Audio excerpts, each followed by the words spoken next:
Good morning, my friends, and welcome to the next episode of URU Complete Chronicles. This episode we're going to bill as the real episode 1 of To Denis. Last time out we spent a long time being stuck on the Bob Ogudo puzzle, and wow, that really was a bit of a struggle, that puzzle. But we have got ourselves into the mystical Star Vault. We've got 5 tablets that we can go and access, and there's a room with a lot of books that we can go and read, and we're going to be checking those out today, potentially. In the chat, we have Shred Tune. Welcome, first time chatter. Lurker for a long time, but finally dropping in to say good morning. Good morning to you. We have Dark Fae in the chat. Zephyronicus, good morning to you. Dr. Spire is able to be here as luck would have it. And Shredtune says, when I replayed Denis a few months ago, it just made me want a horror game in the same location with the same music. Felt similar in atmosphere to Amnesia. Whoa. Dodo Sevenger in the chat. Was a pain to watch too. Don't worry about it. Okay, we're going to go with the first location. I think all of these tablets, judging by what they look like on the preview, presumably are going to all take you to different locations, right? Because they're all different. So let's go back to the first one again, and we will have an explore around. We didn't get much of a chance to actually have an explore at the end of last session at all, because it was pretty late into the episode. So let's have a look around. Okay, so that is nowhere. Missed the first. Oh, Nev Eagleson in the chat. Good morning to you. Okay, this presumably...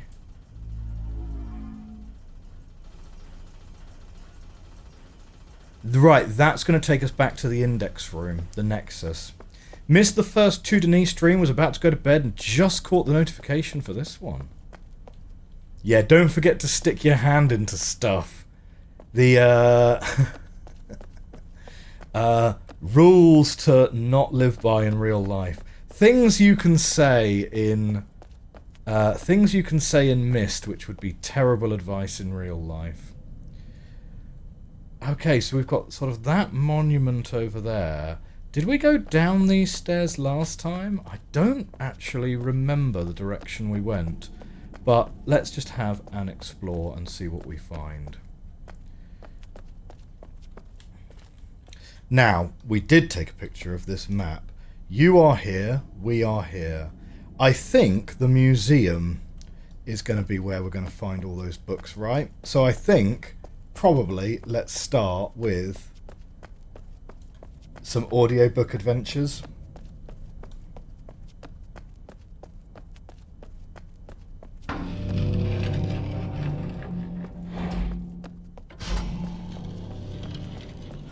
Watching the Silent Hill 2 remake.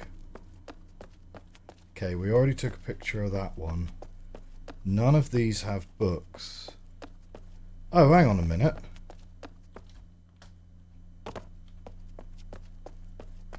Could have sworn maybe we get round there from the other side.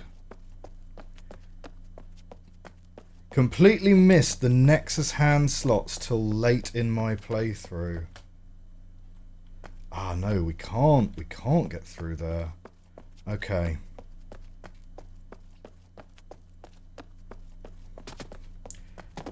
You spent a lot of time getting from A to B. There is a fair amount of backtracking in every Myst game, though, right?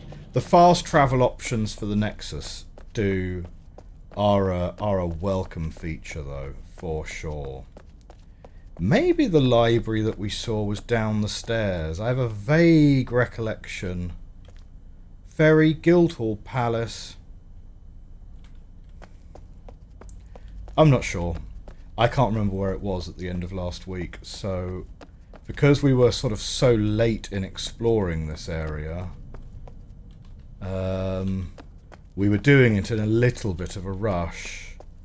But it doesn't look like we can get that way either.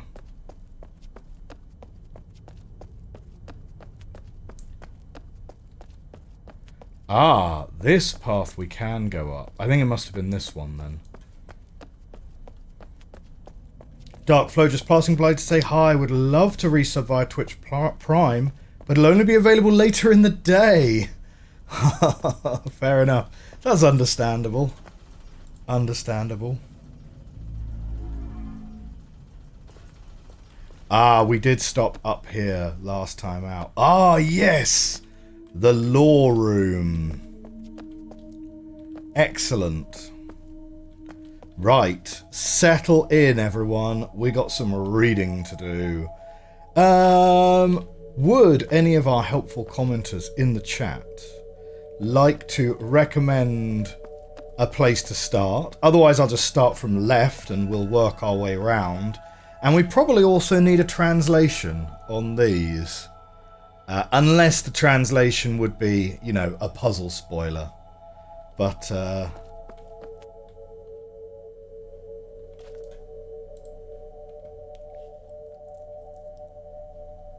you should start with the earliest king, the ones closest to the entrances. Clockwise from staircase. Right, okay, so this will be the latest one, I suppose, then. Rikuth and Jaron. Okay, well, let's start from the left and we'll work our way around. Right, get comfortable. Get comfortable. Oh, we can open them up and see the dates. Okay, so this is the year 555. And over here we have 6498. So that's okay, so we've got about 6,000 years of history to read through there. So 555, this one is 812. I mean, of course, these guys do live a long time, don't they? So 6,000 years of history is quite a lot.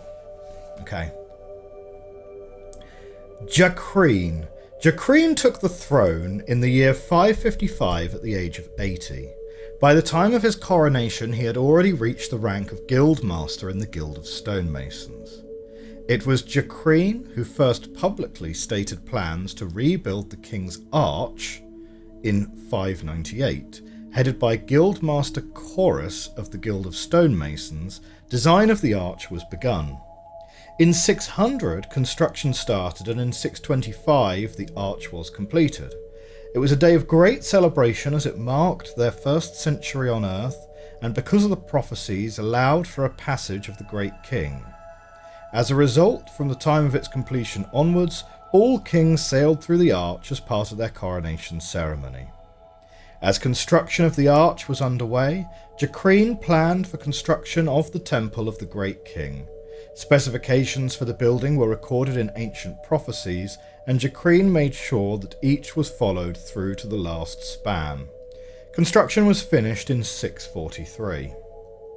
It should be noted that at the time of construction there were apparently quite a few people who questioned the dimensions of the building, calling them rather odd and exorbitant.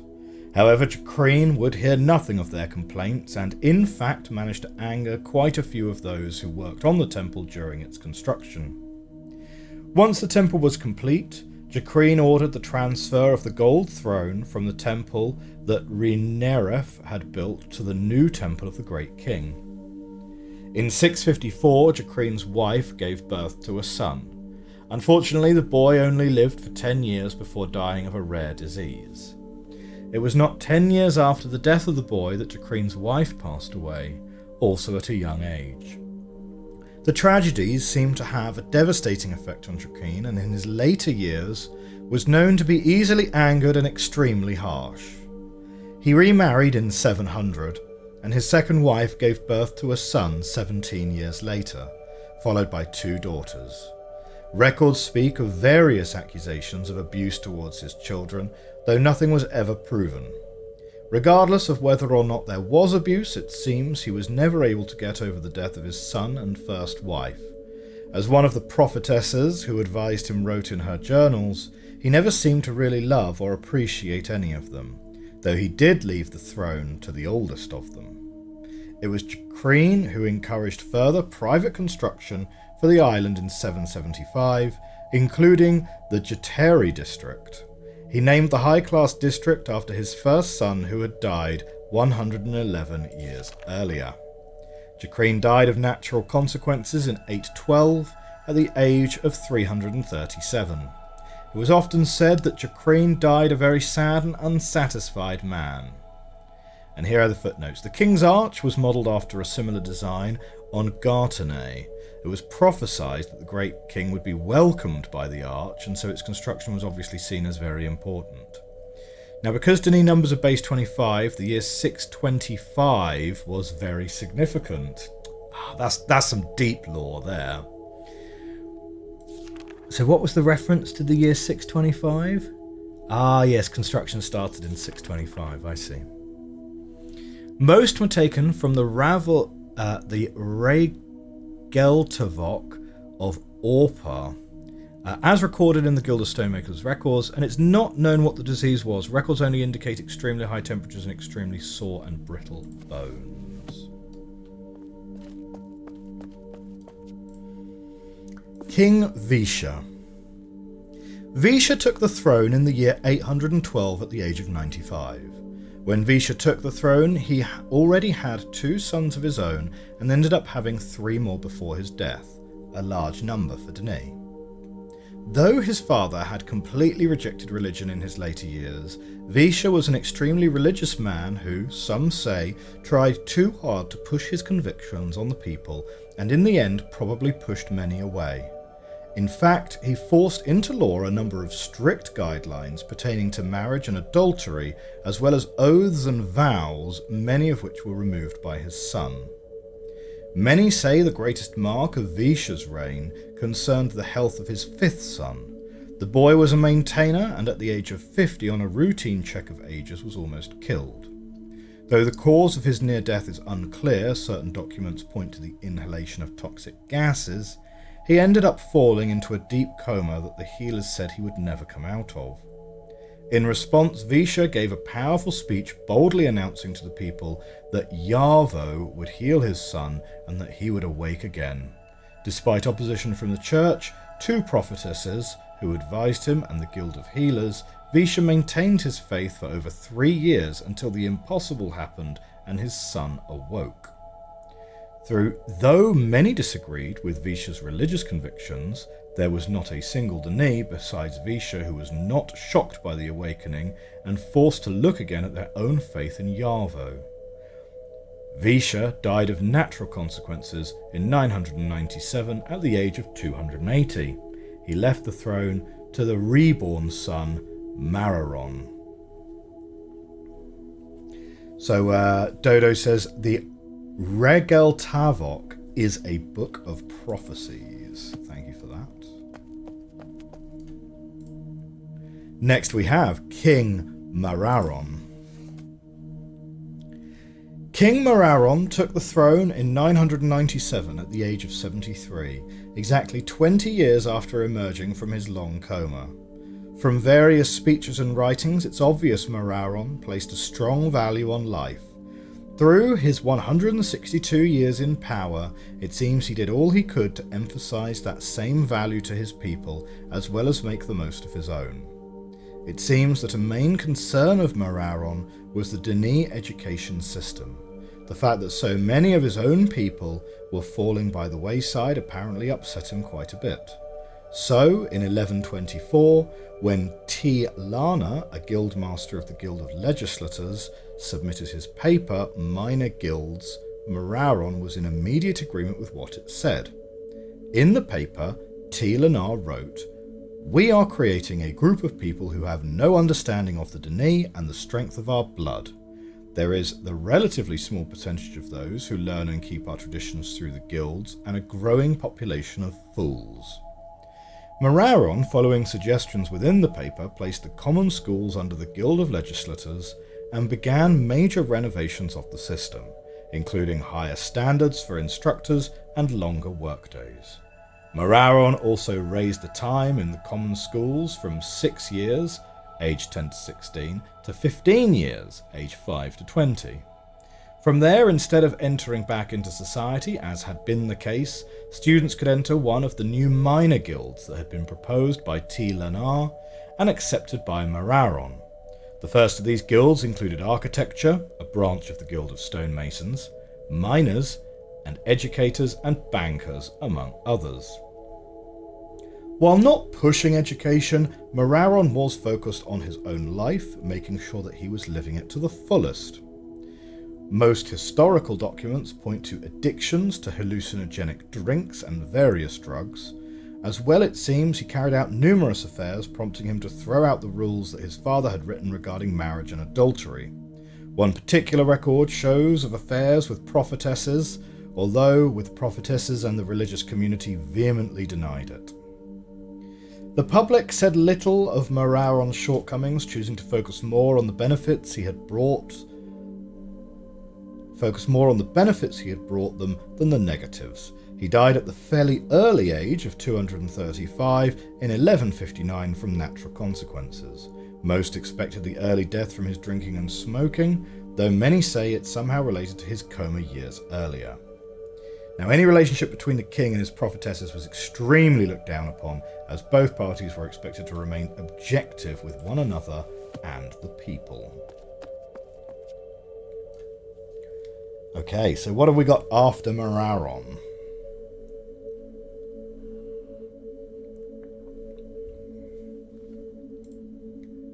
King Kareen.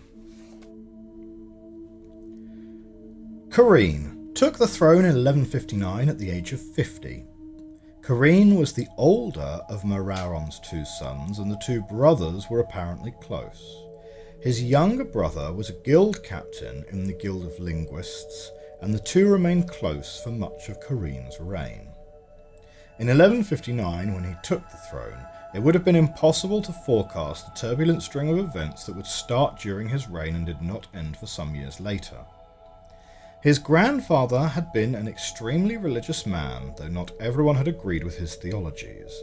There were, in fact, a number of groups who had strongly disagreed with Yeesha and thought Mararon had not done anything to offend them. During the reign of Kareen, they sought to make their own causes more widely known. The most dangerous of those groups was known as the Judges of Yarvo. Though they had existed for some time, it was in 1303 that they began to make a name for themselves. It all seems to have begun when a writer mysteriously left the Guild of Writers in 1303. A few days later, books and ink went missing from the respective guilds. Kareen ordered tightened security on the guilds, as well as a massive search for the vanished writer, but all to no avail. Unbeknownst to Kareen, the judges, led by the man Iris, were writing illegal ages in an attempt to create a race they could control and force to go to war for them. In 1320, the Pento Age was written, and the judges had what they needed. It was in 1323, when his wife was about to give birth to his first son, that Kareen's palace was attacked by a group of judges, along with warriors from the age of Pento. Kareen ordered his family out of the palace, as it was quickly being overtaken, and together they travelled to the other side of the city where a special linking book was waiting for them. While travelling through the King's Arch, rumours say that Kareen's wife gave birth to his first son, Alzender, let's say. Kareen continued to live in the city, although his family stayed in a secret private age. The city grew more and more dangerous as the judges began to destroy more of the city and kill more of its citizens. Kareen poured money into the city guard, as well as the small military of the day, although it seemed too little too late.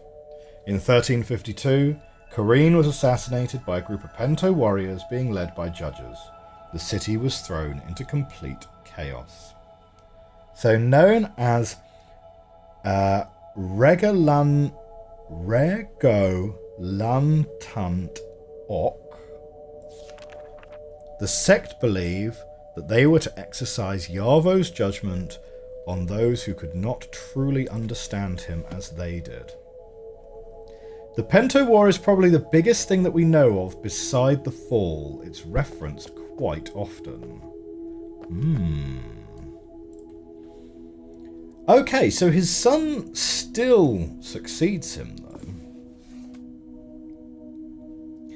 King Alcenda.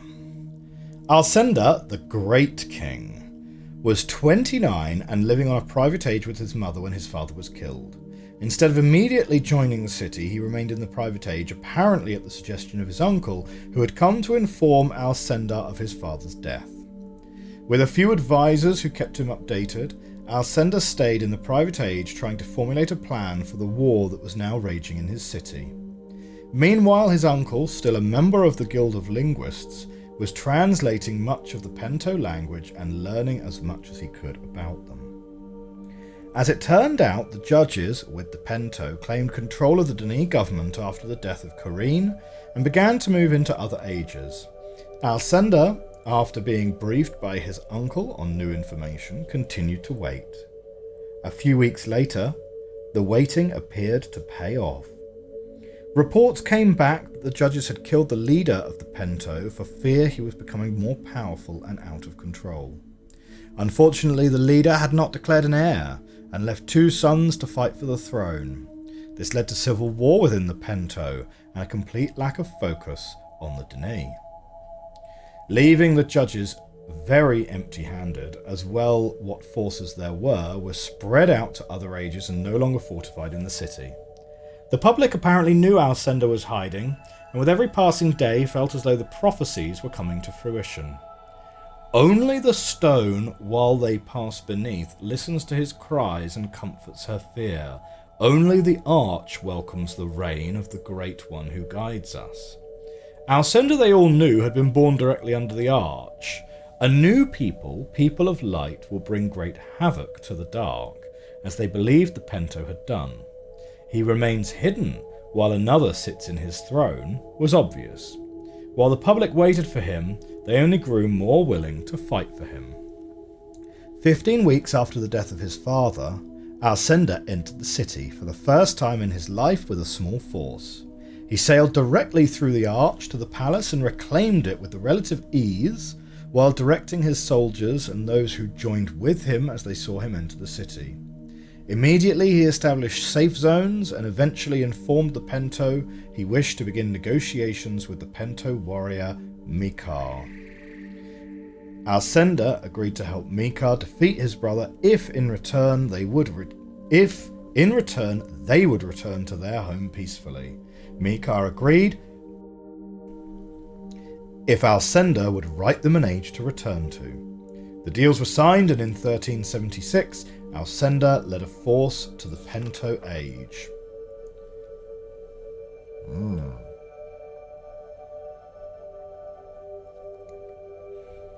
It was there, in the Battle of the Great King, that Alcenda led the defeat of Mikar's brother Timurue and total victory for the Dani.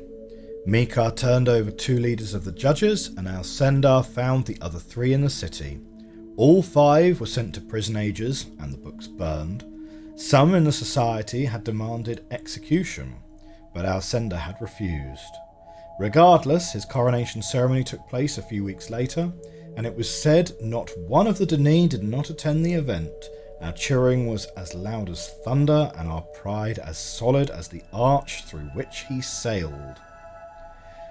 Throughout his reign, Alcenda wrote a good number of books of prophecies and encouraged his people to forget about their old homeland and focus on why they had come to Dani, to start again to focus on pleasing Yarvo and to make good and righteous decisions.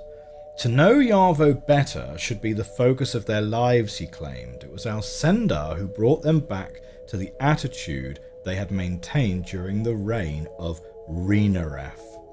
Now, this is sort of, I believe, making reference to something that was alluded to in the Book of Atreus, which is that Dani is not the home of the Dani, right? That Earth is an age that was written by someone else, and actually everyone that came to live with the Dani, my understanding is effectively a splinter group of some other society that exists out there in the multiverse. And whether they, escaped to flee, some sort of persecution or whatnot is... I'm not sure if that's totally known, but maybe it's explained here. Let's catch up on the chat. Dodo says he's not too good with the history though, so we'll take everything you say with a grain of salt, but still, it's very good background information. Darkface says the video I watched was like an hour and a half of the complete history up till where we are. It's a long, 3.5 hours. It's a 10,000 year history, and we don't know much about Gatane. I think you probably watched the best video I know of then. Well, as far as video essays go, this video definitely isn't going to be explaining any of this. We're just reading it. It's like there's a big backlash at the moment towards video essays on YouTube, or rather, not video essays, but more like video summaries. People who are doing what they say is ostensibly a video essay, but what they're actually doing is more just like summarizing the plot of like the movie or the book or whatever. Often just giving like a blow-by-blow account. That's what this video is. We're just giving a blow-by-blow of each of the histories of these books.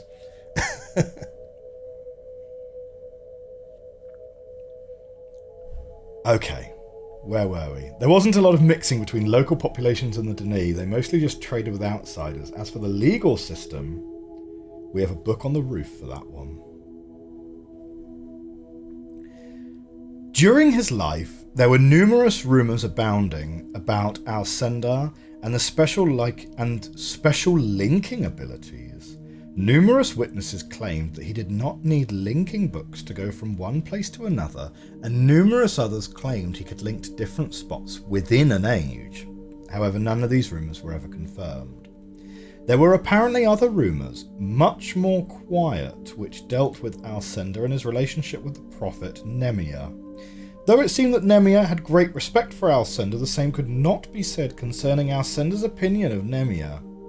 Apparently the great king had little time for her and often found her advice foolish and childish. When he did consult with her, as a result, it seems Nemia was rarely seen with the great king, and relegated to figurehead role for ceremonies and the like. Perhaps surprisingly, Alcindor rarely consulted with any other prophets, though he did have the choice. Unbeknownst to the public, who continued to praise him, Alcindor was working with the Guild of Writers and Healers on a plague. It was said that it could be used as a biological weapon in case such action was ever needed in the future. As far as the Pento, the link between their age and the Dene was still open, as Alcindor insisted on the continuation of resources from the Pento, although it appears that some of his associates advised against it. It was in 1466 that Mikar came to the palace through other books given to him by judges and killed Alcindor's wife and 2 sons. Alcindor himself killed Mikar in what records describe as an astounding battle. 2 days later, Alcindor ordered the release of the plague to the new Pento age. Apparently his councillors advised against it, but he demanded his orders be carried out. The plague was released, though records don't specify how, and the entire population of Pento died 3 days later.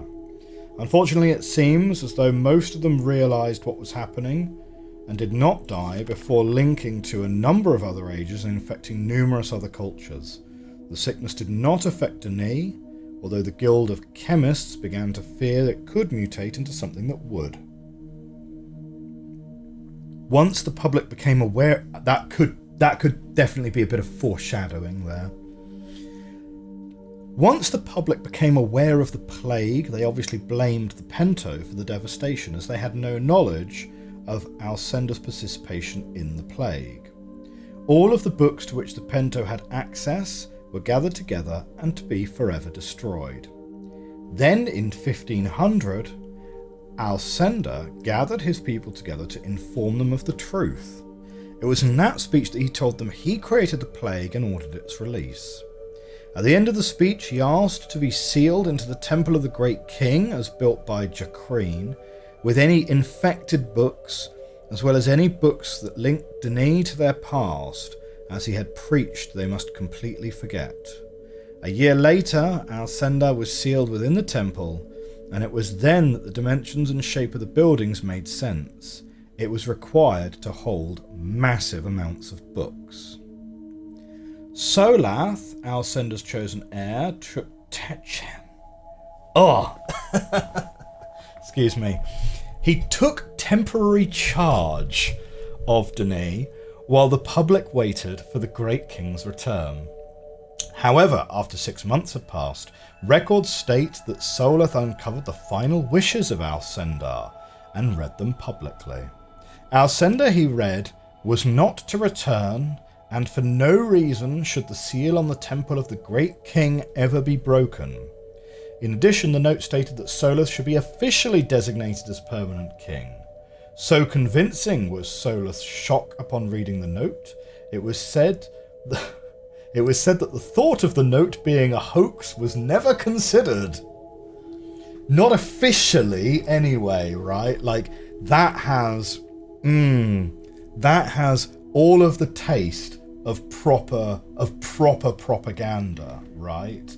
The way you create a historical account to say that, well, no one at the time possibly considered it to be a hoax because that was the official account.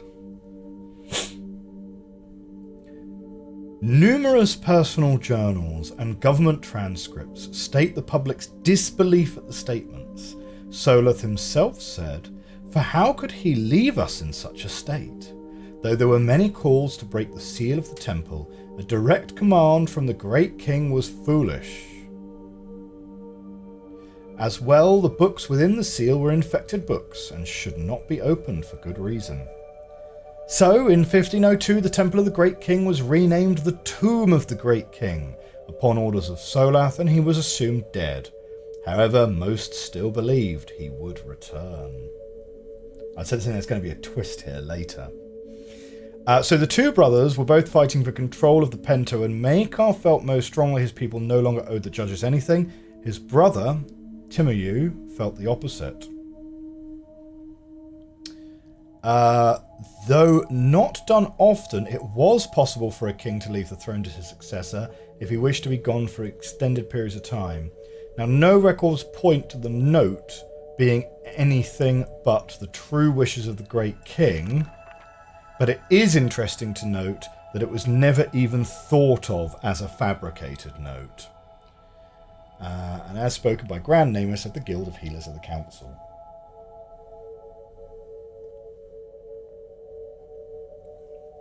207 BE before Earth. You had to check the spelling, but Renaref, the first king of the Earth Age, was born in 207 BE. Talking about BE, AE, I watched for the very first time the other day Titan AE, right? AE being after Earth, right? And it's set 1,000 years in the future, and it's sort of, I don't know, how would I describe it? It's a bit Lost in Space. It's a little bit Star Wars. It's kind of, you are the chosen one, you have to go and find the MacGuffin, I think maybe a little bit underrated. Like, it wasn't bad. Like, I watched it on a bit of a whim, I'll be honest, and it kind of has that sort of early 2000s slightly janky traditional animation mixed with CGI animation, but like, not a bad film as far as children's films go. Like, it's a children's movie. King Solath. Yeah, it is made for children. Yeah, totally agree. Yeah, it's not high cinema. Yeah, it just happens to be what I was watching the other day. Possibly not super suitable for young children. Like, bear in mind my eldest daughter is 2, and so like I thought it would be like probably all right for her. Give it a go. It was a bit on the limit for sure. So maybe not for toddlers, but like, yeah. One of your favourite movies is Treasure Planet. Ah, nice. As far as Treasure Island adaptations go, I rate the Muppets Treasure Island as probably the best one, I think. Do you know what, actually? That's a really good point, Dodo. Titan AE is very, very similar to Treasure Planet, but, like, well, I don't know. How much do we care about spoilers for a movie that's a children's movie that's 20 years old? So do you know what? So I didn't actually see the twist coming at all, right? It's probably one of the few movies that's like genuinely surprised me a little bit, because whether you see a twist or not kind of depends on your expectations going into a movie, right? Because I was very much watching this as, this is a very straightforward, by-the-numbers, Star Wars style, the goodies are the goodies, the baddies are the baddies, that's going to be how it is, right? And so when the twist happens like 2/3 of the way through the movie, I was actually really surprised. And so it was kind of like, so it kind of gets the rare honour of being a movie where I totally didn't see that there was going to be a twist. So there we go. But in that respect, it is a little bit like Treasure Island. You're absolutely right. Like the plot is quite similar in some respects. But Treasure Island. Now, Treasure Island is a good book. Muppets Treasure Island I would rank as my number one adaptation of that.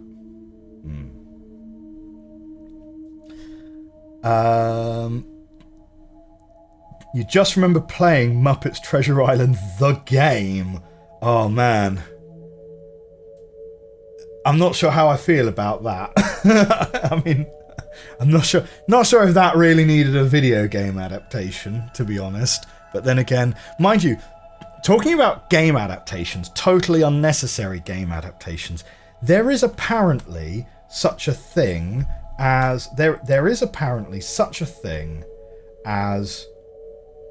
the Queen's Gambit.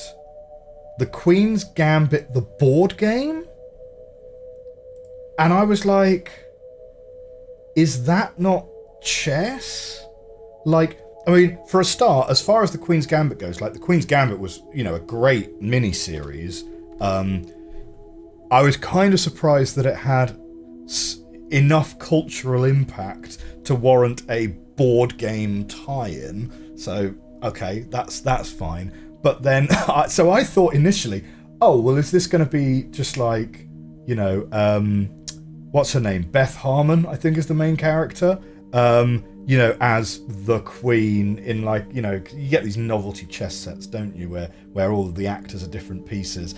No, it's not that at all. It's actually just a board game, and I don't know, don't get it. If you've played the Queen's Gambit board game, let me know. Is it any good? Okay. We're up to King Soloth.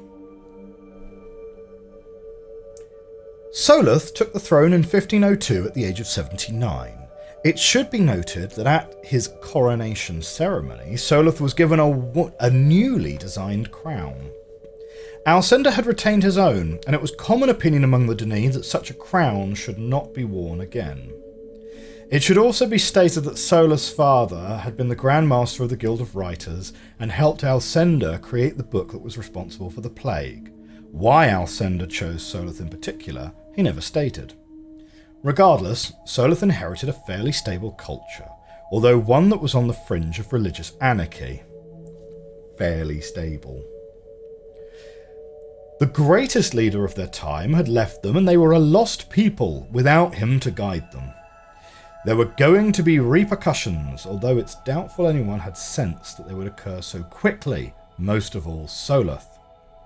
It was in 1520 that the prophet Nehemiah, who had been the great king's own advisor, wrote the Book of Nehemiah, modest as well, and sent the culture into religious upheaval. The book denounced the words of the great king, calling him a fraud and an impostor, and gave logical arguments to each of his writings. He killed thousands, betrayed us, and left us with no one to guide us. Why do we believe his words, and expect him to still return, the book stated. At first there was outrage at the writings, and Nehemiah was declared a fool and a heathen, most loudly by King Soloth, who also apparently took offence at the writing. In 1527, Nehemiah vanished, some said killed by an angry mob, and others said taken away by angels. Regardless, by 1550, there was growing sentiment that Nehemiah's book carried some truth. There was a growing tide of disharmony within the people, and there was nothing Soloth could do to stem it. Those who had always thought the great king would return were beginning to understand that he would not, and they were beginning to grow angrier at the way he had left them. Suddenly, there were numerous reasons to believe that Nehemiah's writings may have carried some truth. Perhaps we all have been betrayed by the man we once called great, wrote one anonymous writer. Looking back, credit should be given to Soloth for keeping his people as unified as he did. In 1604, he announced his plans to create Karim, a civic district including an opera house and concert hall. The distraction away from the religious arguments was obvious to the public, but they seemed to welcome it. There was excitement from his proposal, and construction began in 1610. The entire area was not finished until 1650 due to varying construction problems. But when it finally did open, there was a great excitement within the culture. Soloth's wife passed away in 1735, leaving him with 2 daughters. It was not long after her passing away that he remarried against the advice of his prophetess to a younger woman named Jalatha. Jalatha gave birth to Soloth's first son in 1748, and though Soloth was extremely pleased, many in the religious community were somewhat apprehensive. Public records clearly indicate that Jalatha was a well-known member of an influential cult group known as the Tree, although Soloth denied that fact to the day of his death. The culture remained fairly stable until the death of Soloth in 1779. He was 356 years old and left the throne to his firstborn son. One thing I'm noticing reading these books, Dene tend to have their children, or at least Dene kings, the male Dene kings. I mean, I have no idea what the fertility graphs of Dene generally look like, but the male Dene kings definitely seem to be having children quite late in life. Most of these guys are coming to the throne within their first 100 years, and their life expectancy being around 250 would be meaning that their parents are having them at the age of around about 150 to 200, which would be equivalent to us having children in our 50s and 60s, you know? I would need to run the numbers exactly, but I'm kind of getting the overwhelming impression most of these kings seem to be coming to the throne before the age of 100, which feels kind of unusual considering that most of them are dying of natural causes and not war. It took 40 years to build Karim, but that's the same as 10-ish years for us by comparison. Yeah, which is pretty reasonable if you're going to build an entire district. I mean, blimey. Now, I tell you what, right, I am, let's say, nearly 40. I'm in my 30s, right? Just. They've been talking about building a 3rd runway at Heathrow since I was born, right? I remember I did an exercise in primary school which was about listing the benefits or writing a letter or something about like whether a third runway should exist at Heathrow and air pollution and whatever. And it was very kind of they've still not built it. And this, yeah. 10 years for a major public works project. Bargain. But that's I suppose that's one of the benefits of absolute monarchy, I suppose, is your infrastructure projects get greenlit faster, I guess. I don't know. You've been watching the rebuild of one of your major cities since 2011 after natural causes.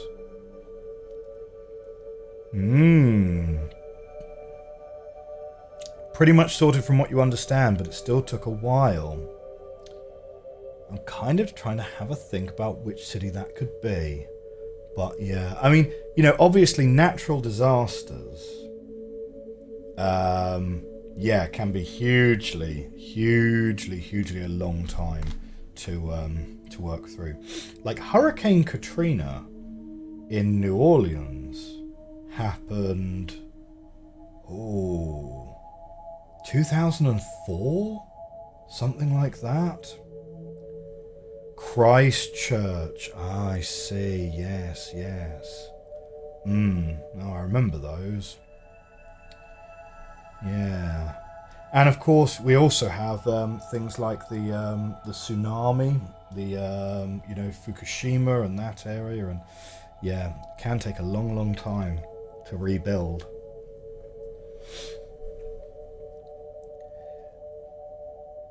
Myrta?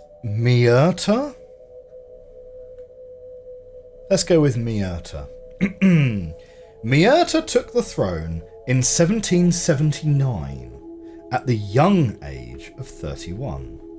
There were multiple leaders, many of them from the church, who publicly feared that the appointment of Myrta would cause great damage to the already fragile religious culture.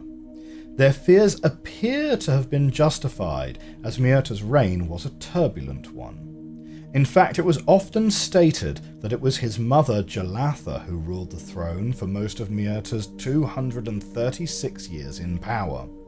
Myrta himself had no time to rule Dni. He was much too busy, too focused on satisfying the women who ruled him. In 1817, Myrta proposed construction of the Temple of the Tree, marking the first time any king officially supported anything other than the original beliefs of Rineref. Just as important, Myrta suggested that the line of the Great Zero, which had been chosen by Rineref, was inaccurate. However, he did not officially change the line. He most likely realised such a change would carry far too many implications upon the society concerning construction, navigation, etc. His goals, or Jalatha's, in such a remark were simply to question the beliefs of Rineref and encourage the cults to build in a newer section of the city. His remarks were all that were needed. The temple was built with strong opposition from some in 1843. A few years later, Myrta sanctioned the construction of the Temple of Water and the Temple of the Sacred Stone. Both were finished in 1876 and 1902, respectively. All were built on Myrta's recommended line of the Great Zero. Now, we don't know what the Great Zero is, so if it's a lore thing, pop it in the chat. If it's a puzzle thing, I guess we'll find out later. I'm assuming it's something like the Prime Meridian, or something like that. We will find out later, okay. As the years passed, cults sprang up everywhere, wreaking havoc on the religious beliefs that Ani had once had.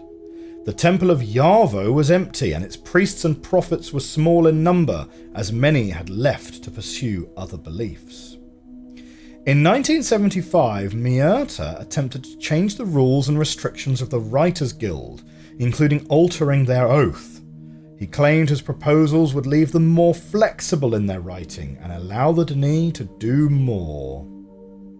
However, the proposal was met with staunch resistance from Grand Master Tramal, who adamantly opposed the king, and as records show, refused to change the oath that Eilish had written.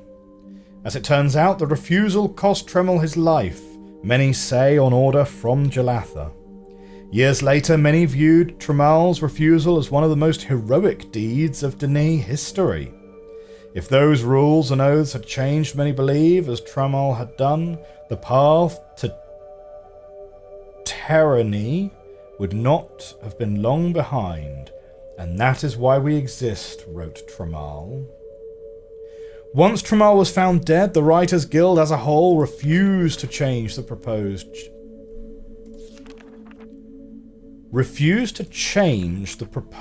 changes in the oath and regulations in support of their fallen comrade. Eventually, Jalatha, through Myrta, gave up trying.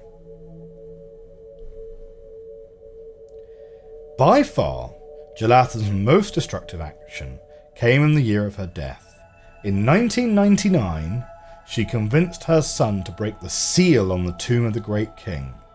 Why she wished for such an action is not clear, although numerous possibilities were proposed years later. I tell you what, this is like high drama. This backstory is like, you know, this is I Claudius levels of, like, you know, familial backstabbing going on here. Though few in number, there were still some who believed the Great King would return, and Jalatha was infuriated at any power the Great King had. She possibly wanted to prove once and for all that he was dead, an imposter and a fool. Others wrote that she was interested in gaining access to some of the ancient books, as the tree believed they held special power. Still others said she was simply mad, while others claimed she was possessed and an agent of Jakuth. Regardless, the seal was broken. So Jakuth is the devil in Dene culture. The act was carried out in secret, in the dead of night, and even those who opposed the Great King would have found such an action blasphemous and dangerous. A number of books were taken from the tomb and placed in the Temple of the Tree, along with what Jalatha claimed was a piece of robe from the body of the dead king. Jalatha died 2 days later from an unknown illness, while the books she had taken out remained in the Temple of the Tree. Myrta quietly ordered the tomb sealed again, and much stronger. It was said that Myrta believed his mother had been cursed for entering the grave, and he himself was petrified of it, or any mention of the Great King in the later years of his life. Myrta, known as an unfaithful man, died 15 years later with one of his lovers. Guild of Healers records indicate massive poisoning as the cause of his death. He was 267. His murderer was never discovered, although there were numerous suspects. Though he had many enemies, most agreed it was either his wife, for obvious reasons, or son, who despised his father's weakness and lack of judgment. Ironically, it was that son, his oldest, whom he left the throne to. Precedents existed for such a claim. On previous ages, the line of the Great Zero could either point from the Great Zero itself towards magnetic north, as Renaref had chosen, or towards another prominent landmark, as Myrta suggested it should have been. Interesting.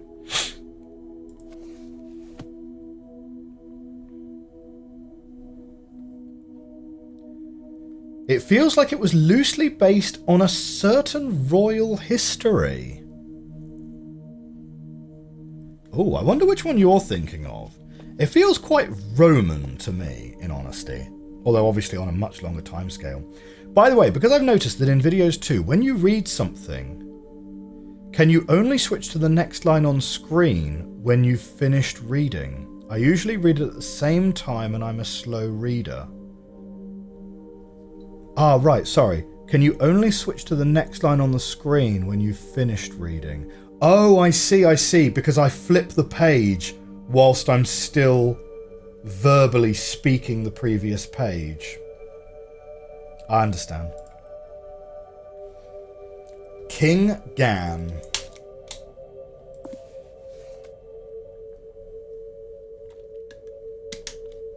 Oh, took the throne in 2015.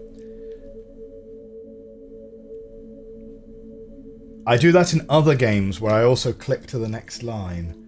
Aha.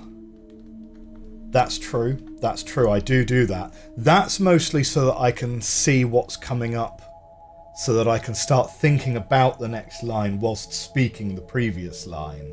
But with reading, there's not really so much the need to do that.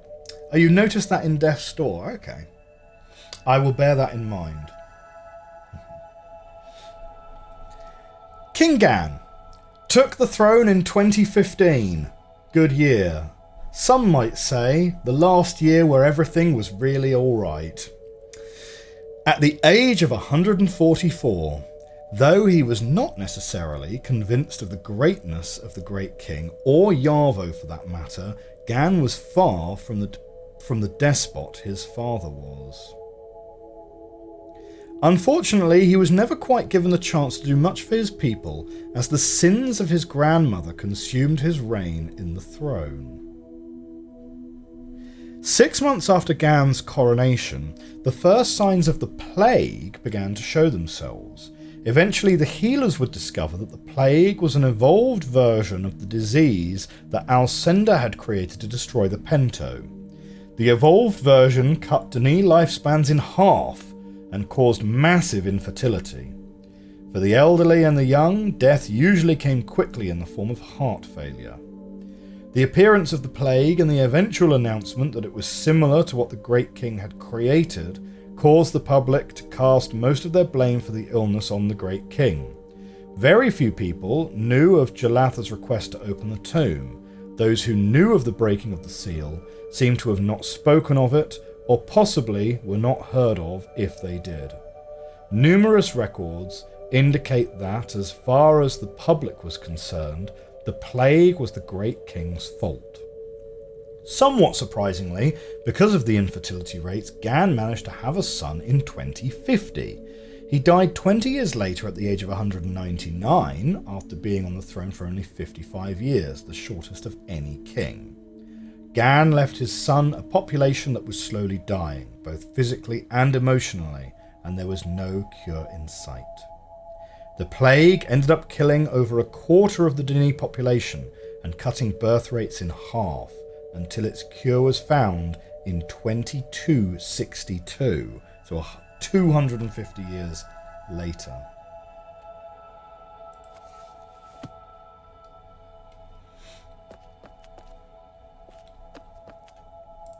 So up next we have King Benishiren.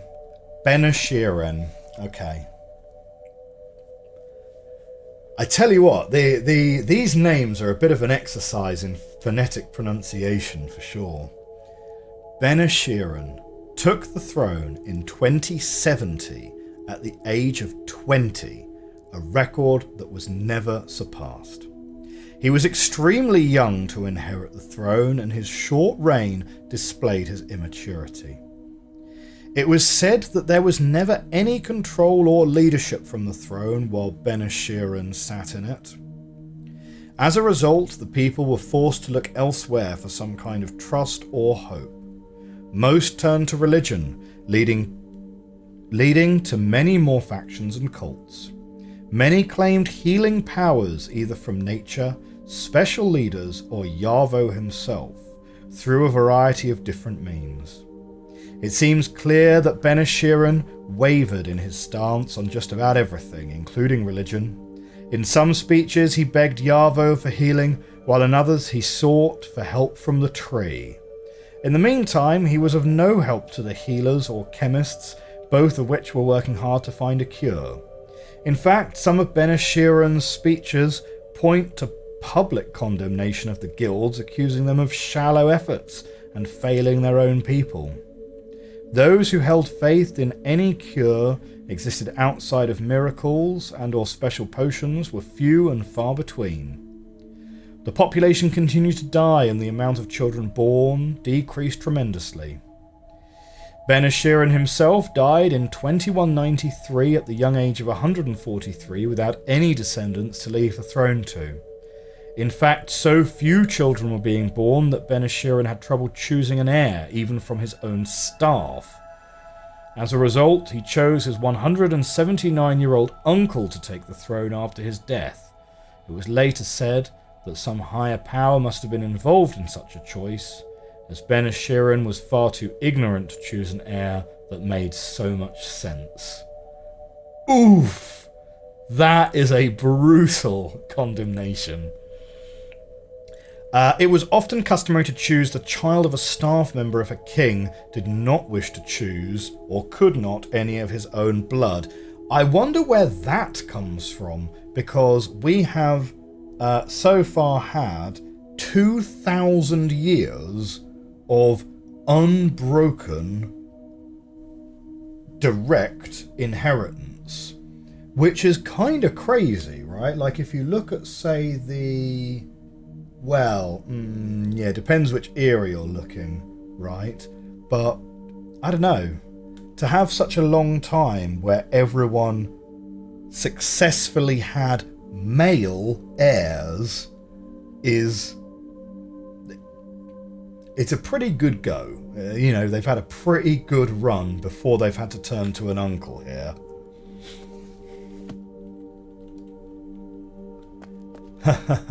Cyan really makes their fans work when trying to talk about people. Well, this is why I didn't even think twice about Bob Ogudo being just like a person, like a real person rather than a clue, because there's so many names in this game and you can't be expected to remember any of them.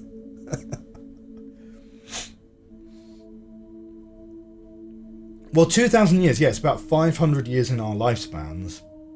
So you'd be looking at, say, taking the current royal family, and 500 years ago you would be in the reign of the Tudors. I believe if you were looking at 1524, you'd be looking at Henry VIII, 1524, I think. Henry the 7th or Henry the 8th. Someone would probably be able to correct me on that. Might be Queen Mary by that point, but it's definitely going to be Tudor. It's definitely going to be Tudor, that era. And so since the Tudors, we had the Stuarts, right? Because we had after Elizabeth, it was James, and then we had two Charleses. We had a bunch of Georges after that as well. So, and then the Windsors came a lot later.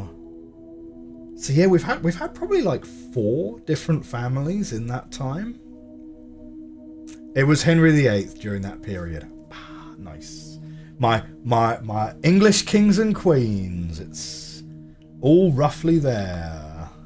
The one I find really weird, right? The one I find really weird that just seems out of place when you read through all the names is we had one random king. He was French, admittedly.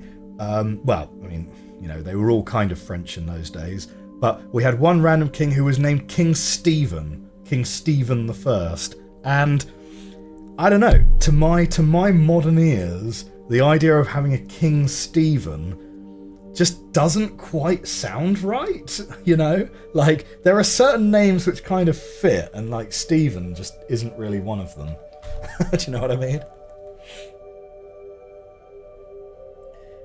And to be fair, it was written out like it was a name. Indeed. Well, I thought it was just like the office of the guy. You know, I thought it was the name of the guy's office or something. Or like he's made a note as to who to go and ask about this puzzle. King Hemelin. Hemelin took the throne in 2193 at the age of 179. Hemelin had been a guild master in the Guild of Healers, and it was said he took the throne with rage in his heart and fire in his mouth. He was extremely angered over public opinion of his guild, and made it his mission to make sure that a cure was found. Some say he exhibited more power and authority in the throne in 1 week than his nephew had in 123 years. Hemelin was fairly convinced that a cure lay in the books of old, and he had been encouraging the healers to look there long before his coronation as king. However, his nephew had been hesitant to allow access to the books, something that immediately changed once Hemelin had authority to look through them. Hemelin seemed to be a fairly devout follower of Yarvo, and often claimed that only Yarvo would heal them, not the other gods that his people were seeking. In 2255, Hemelin became extremely ill, and most thought was about to die. The Guild of Healers continued to try and prevent death, but the prognosis was very grave. It was during his days in the sickbed that he met a woman named Lalen. She helped to care for him, and as time passed, Hemelin found himself living just to see her one more time, as he wrote later. Lalen must have felt the same way. The new love seemed to forge a new will to live. Hemelin recovered, and to the day he died praised Lalen for the reason he was able to defeat the plague. 2 years later, Lalen helped the rest of Dani defeat the plague. Rumours say that while searching through the old histories that her relationship afforded her access to, she found hints as to where more of the old books had been kept. It was a few months later that the Book of Bereni, a particular book that Hemelin had always sought, was found. 6 years after the discovery, the Guild of Healers, led by Guild Master Jason, considered the plague cured. Records point to tremendous celebration, like had never been seen before. A newfound optimism spread through the culture, and unofficially, the Dani Renaissance began. It should also be noted that on this day in 2262, King Hemelin and Lalen wed in a grand ceremony. In 2270, the first post-plague child was born, and Hemelin promised to give him the throne as a symbolic gesture of hope and celebration. Though Hemelin tried to use the end of the plague as a tool to encourage his people back to Yarvo, it did not seem to succeed. Instead, there seemed to be a newfound love of the culture itself, of the arts, of technology, and of further exploration into the truths of the universe. In 2350, the Minor Guild of Miners, following the encouragement of Hemelin, announced their plans for drastic improvement in mining methods and technologies. Hemelin left an upbeat but rather dazed culture to his successor when he passed away at the age of 342 in 2356. So, though others did live through the illness, healer records indicate a 95% fatality rate once the disease reaches its later stages. That is ridiculous. That is crazy. A drink was developed that prevented the body from contracting the illness even when directly exposed. As a result, the day became a day often chosen for marriages in later years. Ah, isn't that sweet?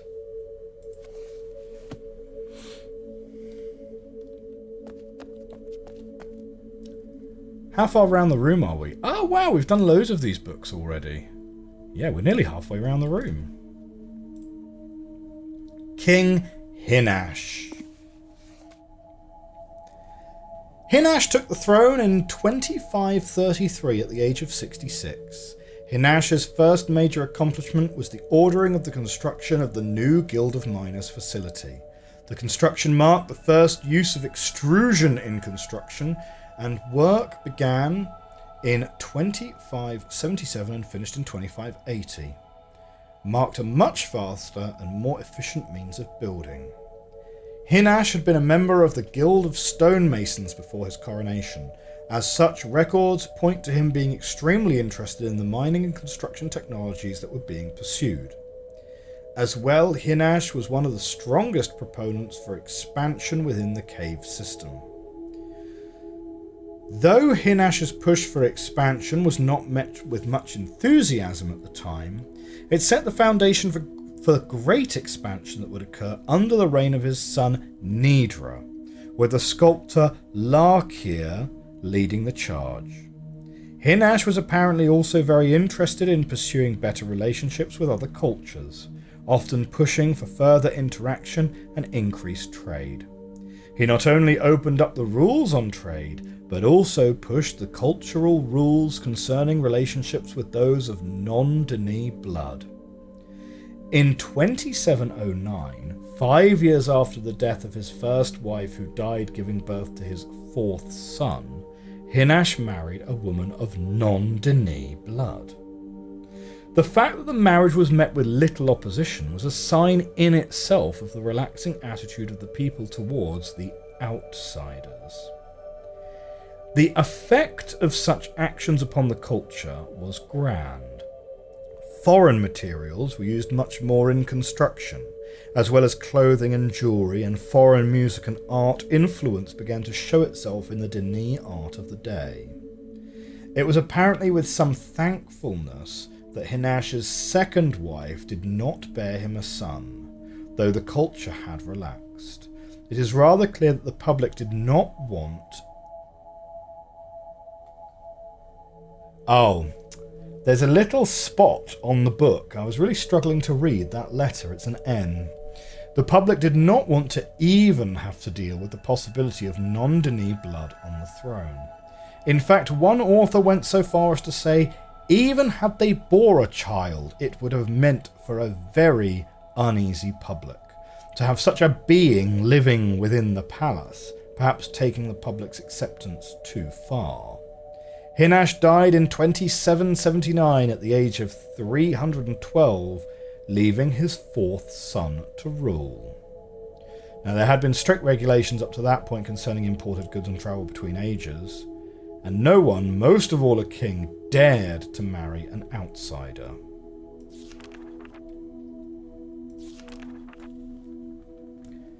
Now, outsider in this context could be a human from Earth, which I'm assuming is most likely, or could be someone or some being from an age that was written. But I'm assuming this is going to be someone from Earth.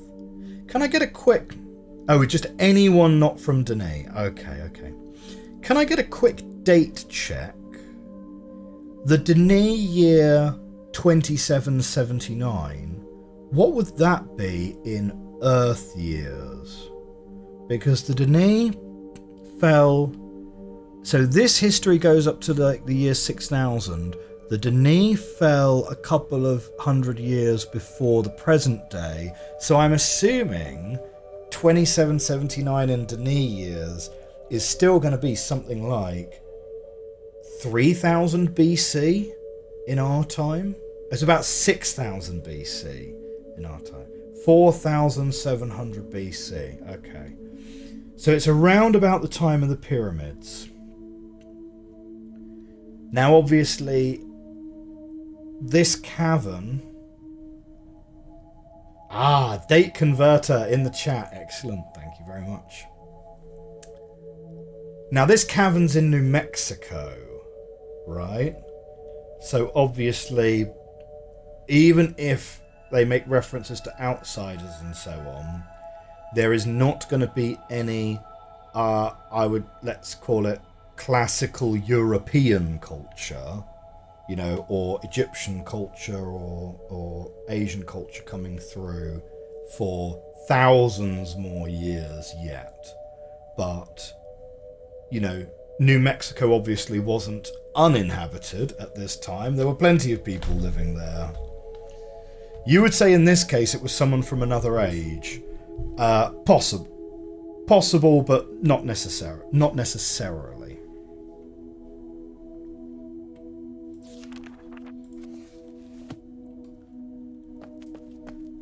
Okay. King Nidra. Okay, we'll see later why you think that. Okay, I see. Oh, well, maybe later there's actually going to be reference to actually, like, them discovering that there are people living on Earth. Maybe. So, Nidra. took the throne in 2779 at the age of 75. Nidra had been a member of the minor guild of sculptors at the same time as the great sculptor Lakir, and as a result the two were excellent friends. Have I started the Book of Tiana? I'm very, very close to the start of the Book of Tiana. I haven't read very much of it, no. But I wouldn't consider Book of Tiana spoilers as spoilers here. If there's something that we learn in the Book of Tiana, then we can share them here for sure. So Nidra took the throne in 1779 at the age of 75. Nidra had been a member of the minor guild of sculptors at the same time as the great sculptor Lakir, and as a result the two were excellent friends. As Nidra took the throne, Lakir, who was 4 years younger, was starting to be recognised. Those who had seen his work were already claiming him as one of the greatest artists Denis had ever seen, even though most had never heard his name. Nidra had always been a proud supporter of cave expansion, and once he gained the throne, made it his mission to make sure that his people felt the same way. Nidra's 3 older brothers were very close to him and in fact took the role of his closest advisors. Each was a guild master, the oldest with the Guild of Miners, the second with the Guild of Stone Masons, and the third with the Minor Guild of Architects. He was clearly the black sheep of the family. Because of their positions, each ended up having a great effect on the accomplishments of Nidra. Most of the evidence supports the fact that it was not Nidra's persuasive speeches or motivational abilities alone that pushed the expansion, but also the fantastic skill and talent of Lakir. He only needed one chance to prove his skill to the public, and Nidra gave him that opportunity in 2807 with a design for a monument to the discovery of the Book of Bereni. After that, Lakir, along with Nidra and his brother, presented a plan for the new residential district.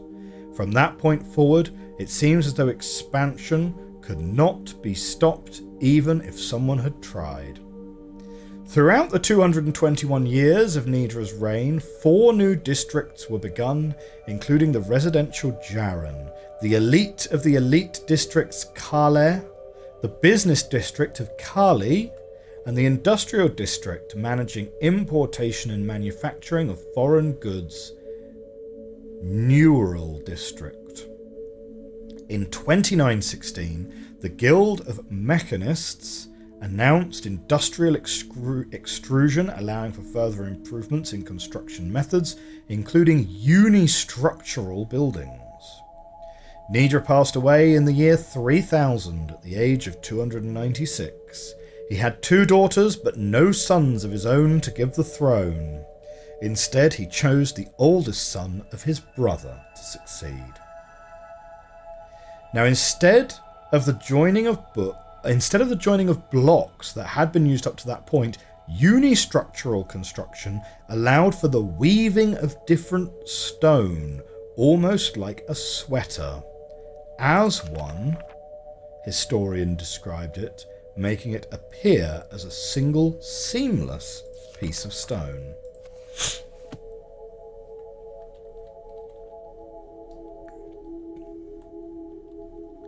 So in the Book of Tiana is the first time they try to reach the surface. Not exactly says Dark Fae, but 2779 is definitely before the Great Shaft. A most unfortunate name. King Rakiri.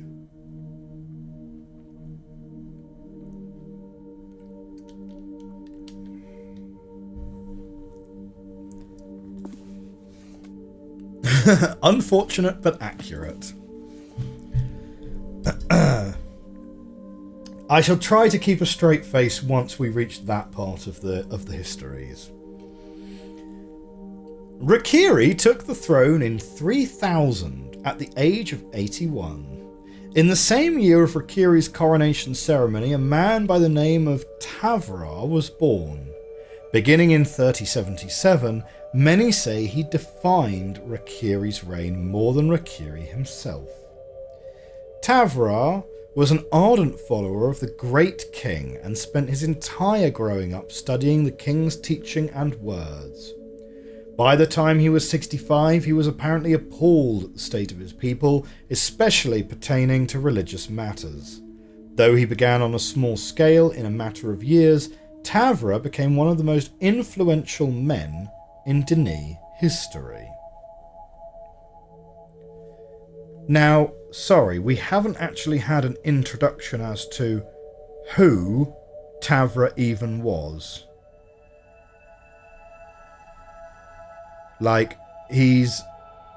Who actually is Tavra? What is his role? So he was born. He defined Rakiri's role. He was an ardent follower of the great king. He was like a cult leader, I suppose. Maybe we'll find out. He was a prophet. Okay, thank you. He was a powerful leader, a gifted speaker. Oh, you think it's in the annotations? Oh, I see. Ah, right. Okay, possibly more than Rakiri himself.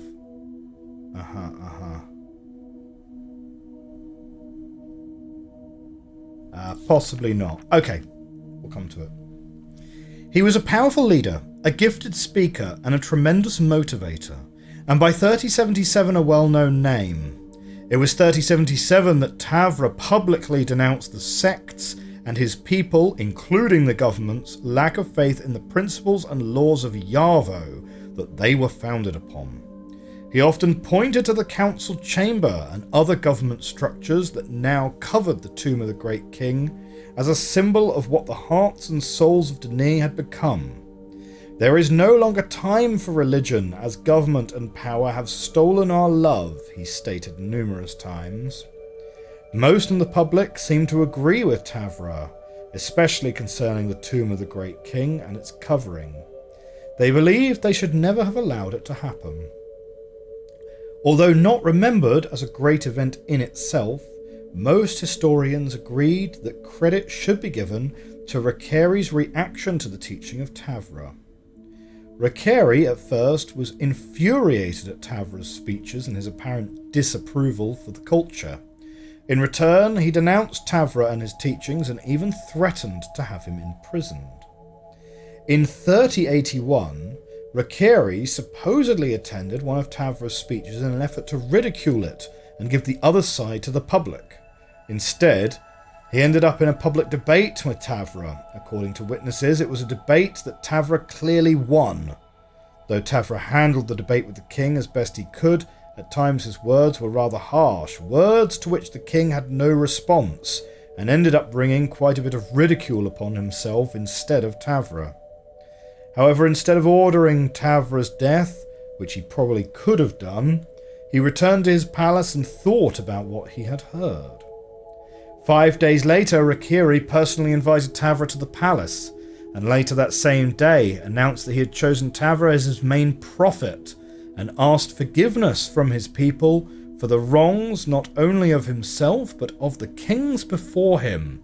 Those who personally witnessed the speech of King Rakiri left the event transformed. It was not long until their personal transformations began to change the entire culture. You don't agree with calling them prophets mostly, they're more like advisors, I see. By 3100, 600 years after government records showed 2,500 registered sects, there were 47 sects in existence. Only 10 of those sects' membership were greater than 500. The public seemed to return again to the beliefs their culture had been founded upon, those that Rinaref had taught and the great king had expanded upon. The people were again unified, and much work was done to join the classes of rich and poor that by that time had already begun to separate. There was major renovation of deteriorating districts, mostly poor, and construction of a new theatre company and concert hall in the Bellari district, what had been one of the poorer districts in the entire city.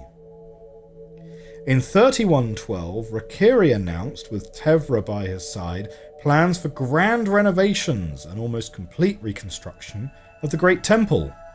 Rakiri also announced that the old line of the Great Zero was accurate and should be honoured again.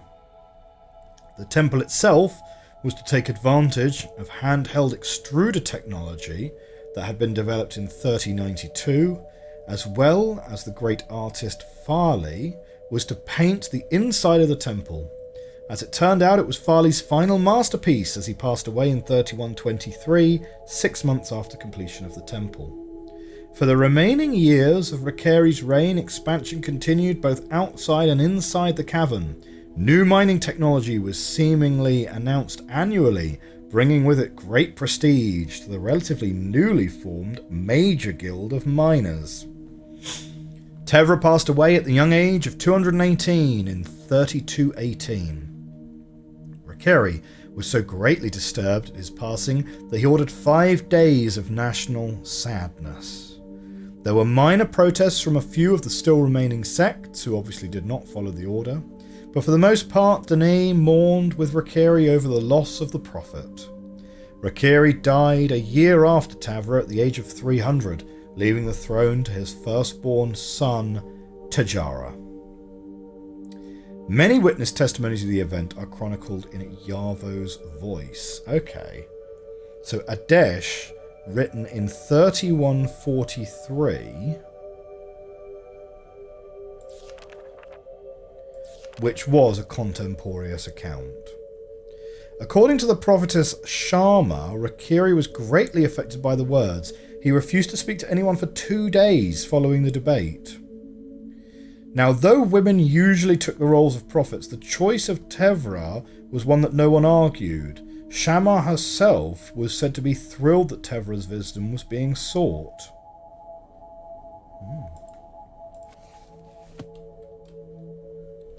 Okay. We've reached a doorway, which I think is halfway round the room. Excellent. We're over the hill, guys. We're over the hill. King Tajara.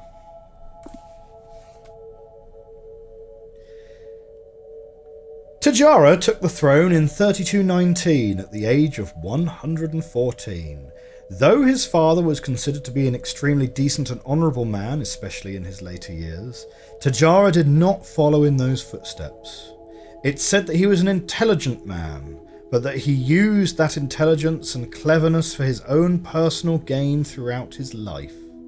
In fact, rumours say that Tajara succeeded rather well at convincing his own father that he was the perfect choice for the throne, when most believed that one of his 2 younger brothers would have done much more for his people than he ever did.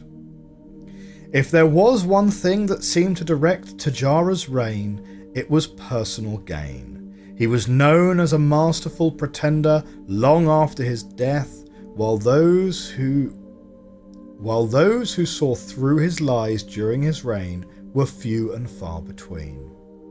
Due to Tajara's nature, there is not much good that can be said about his time in the throne.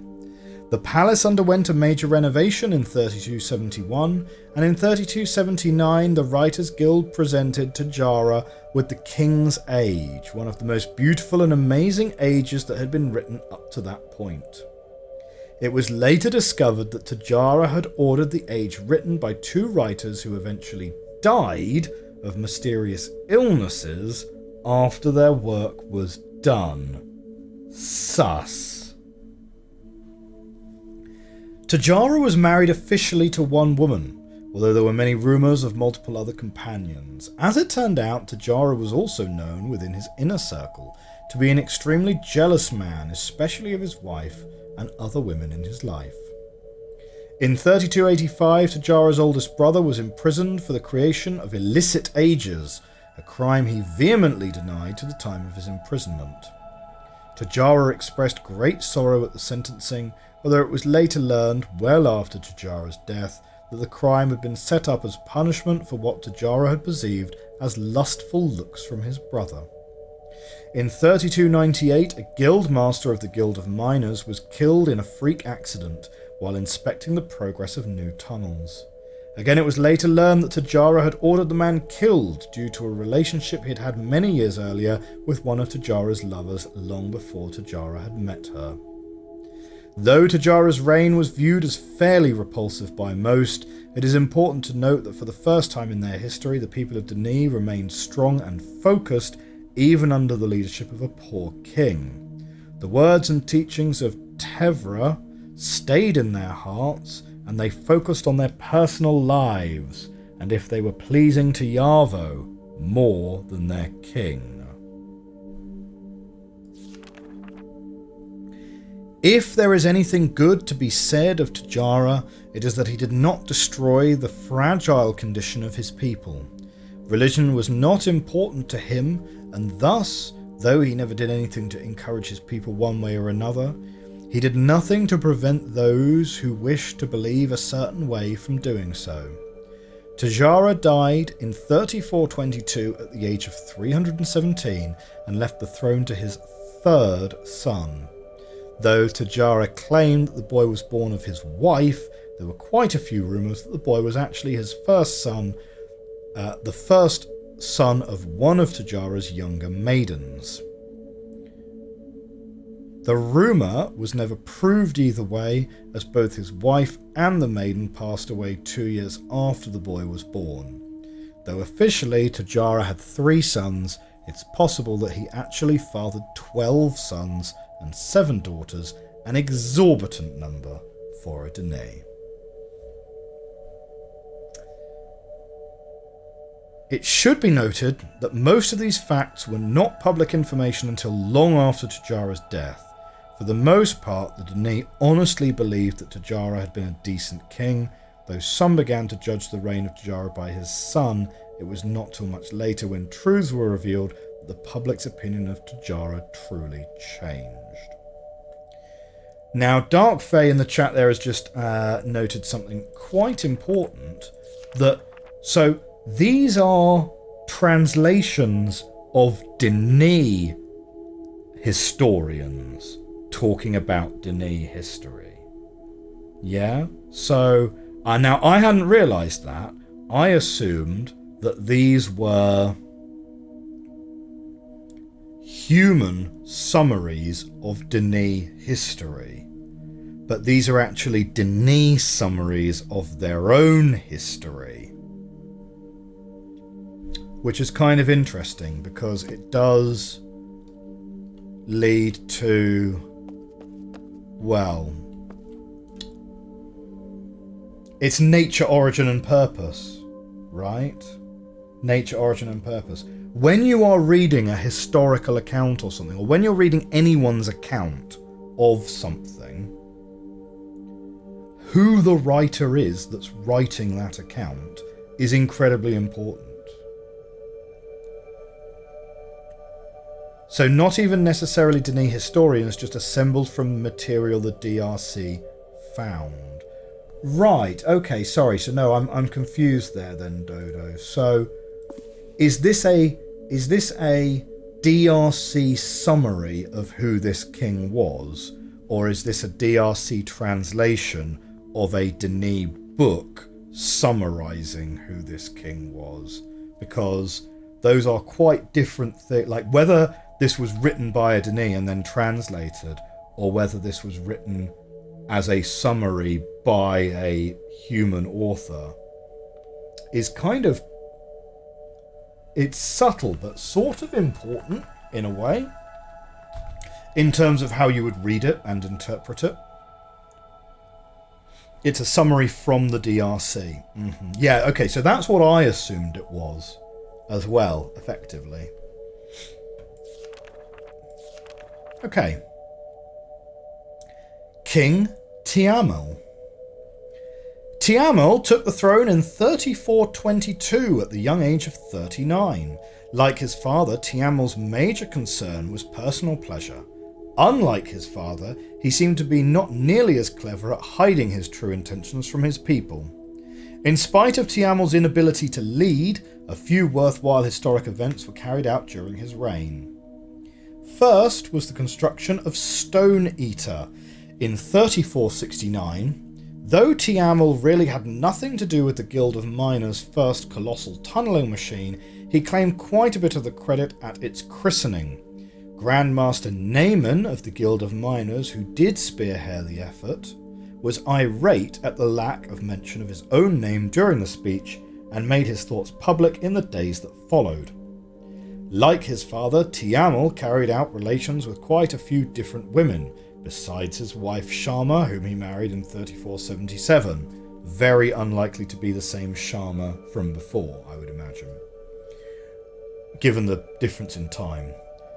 Unlike his father, it was said of Tiamul that these women, including his wife, much more easily persuaded him. Public opinion clearly believed that Sharma was a rather incredible woman. She stayed with him through his entire life, even though his well-publicised affairs were not as clear. Some said she used Tiamul and the marriage for her benefit, as she definitely had his ear. Others said it was because she was a faithful follower of Yarvo and believed that the promise he had made to him was not meant to be broken.